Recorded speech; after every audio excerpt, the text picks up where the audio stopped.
President Obama talking about. And I would put those alligators in that moat. Laughter and a lot of applause for that idea. Indeed, it's worth noting that tonight's debate takes place as Alabama implements a new immigration law believed by many to be the toughest in the nation, prompting both immigrant workers and school children to stay home or flee the state. And as the candidates get ready for tonight's big fight in Las Vegas, it's also worth noting that Nevada ranks first not only in foreclosures, it's also the state with the nation's biggest share of working unauthorized immigrants, 10%. In other words, it's fair to say that undocumented workers are putting a fair share of the viva in Las Vegas. But it was en route to Nevada in neighboring Arizona that Herman Cain insisted again, this is a joke. We think, making a courtesy call on the world's self-proclaimed toughest sheriff, Joe Arpaio. Cain struggled mightily to straddle his own rhetorical fence. You said it was a joke. It didn't sound like a joke on the video.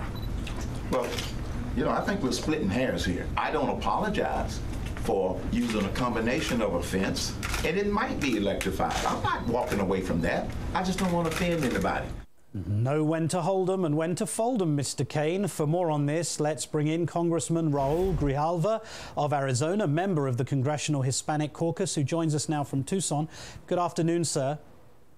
Good afternoon. How are you? I just want to reassure the audience that we are indeed about to read from Mr. Cain's book. In this book, he writes, and I'm quoting, "If they can get into the moat and get over my fence, which is going to be 20 feet high, and they can outswim the alligators, I'd give them a job." Is it right to assume, therefore, that in Herman's world, being eaten alive by alligators is determined to be the best way to deter illegal immigration? Well, I think Cain, and as ignorant as the comments are, it's a pathetic kind of pandering that he's doing on the issue. All of them are doing. They're on this pilgrimage here in Arizona to go render unto Caesar and visit with Sheriff Arpaio, get his blessings, lay lavish praise on him, a man that is being investigated for the Justice Department on civil rights violations, in court on profiling, being investigated in the use of federal funds.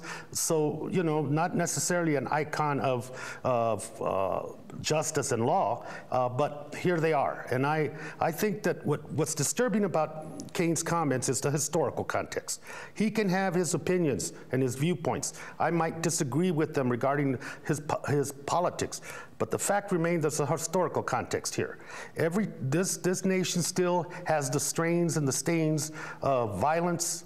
The issue of race relations in this country remain an issue, and for him to stir, for him to indicate that violence is a mean to solve a very complex and vexing social problem, which is immigration reform, is to go back to those times where we use the issue of violence as a club, as opposed to realizing, as Dr. King taught us, that we had to go in a whole different direction. But when he when he talks about alligators, and he literally talks about this in his book, and he never walks it back. He never says this is a joke. He just has it in his book. Yes, let's bring on the alligators and make it a real big moat. I'm quoting him again. This isn't the Dream Act. This is the Death Act, isn't it?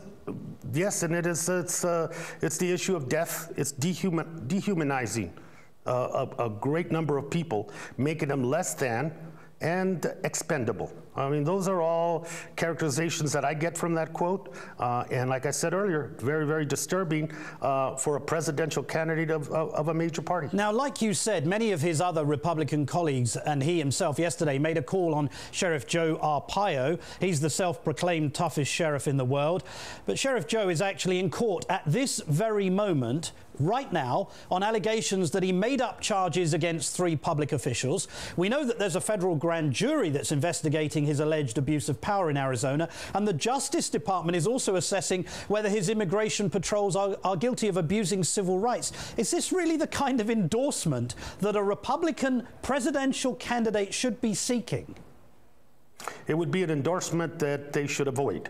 You know, what's happening is, in going into Las Vegas, which immigration will be a big issue there, this is a pathetic nature of this Republican list of candidates, that they're bringing up the same soiled, dirty rag of immigration and using it in a way that divides, creates fear, profiles people, and using that as a means to garner support and votes at a time when our nation is going through very, very tough, difficult economic times. And instead of offering solutions, talking about where we need to be as a country, let's pull out the old reliable and beat up on the immigrant and call that our wedge issue in order to win this election.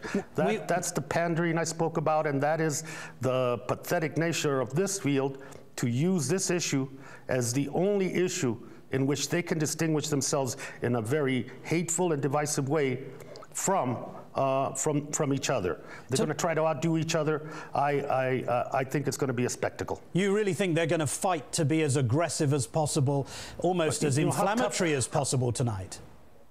I think that Cain set the bar.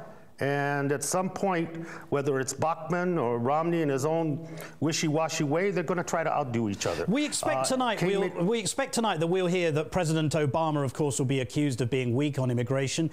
Yet we've just learned that, in fact, this past year, there were a record number of deportations, nearly 400,000. So how do you rate President Obama's leadership on this issue of illegal immigration as compared with this field of Republican candidates?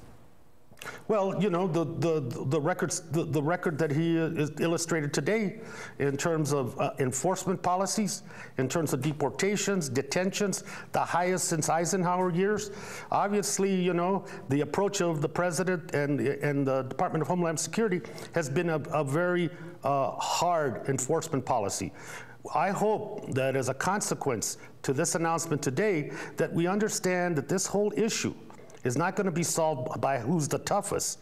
It's going to be solved by good security, but it's also going to be solved by a comprehensive, pragmatic reform to our laws that deals with the human aspect, not just the political rhetoric we're hearing from Republicans, or not just the tough guy approach that we're seeing from the administration.